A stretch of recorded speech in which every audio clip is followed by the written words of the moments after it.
Walang iba, get a KWV3 suspension kit. So far, ito ang pinakamagandang suspension na nakabit namin. So yung gusto mong height, you can do so. Gusto mong sweet spot pagdating sa comfort, yung stiffness. Plug and play suspension upgrade. But for spirited drivers, I think this is the best option as of this point.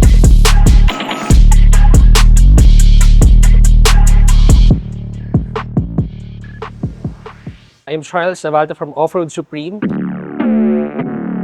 Here today, we have installed the KWV3 leveling suspension. So this is the first ever installed on a Tesla in the Philippines.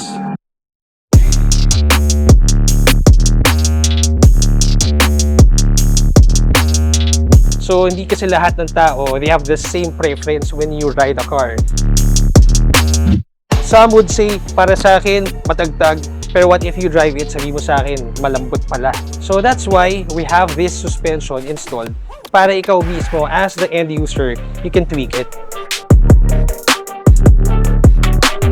This is a true plug-and-play suspension upgrade. For the front, we have to use the supplied shock mount, which comes in with the brand of KW suspension. Pero for the rear, ang gamit natin is yung stock niya. This is already a good brand, so we're expecting maganda na yung suspension niya. But for those who are looking for an upgrade, well, might as well use branded suspension, something na may trustworthiness tayong nakikita. And that is no other than less yung body roll, pag-compress at saka yung pag-rebound ng mismong suspension. Alam mo din, hindi bigla-biglang nagbo-bottom or bumabalik. Can lift it to 5mm. For those naman na gustong i-lower ng konti, we can bring it down to 20mm.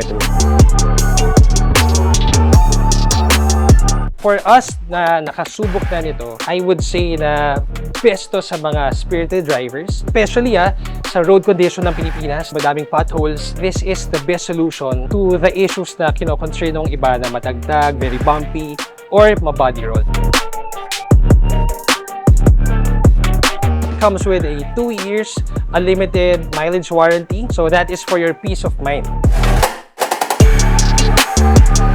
And hats off to the group of Autoclinic. Hindi nila kami nakalimutan na tulungan at i-guide. It's something na I want to magnify, yung magandang collaboration.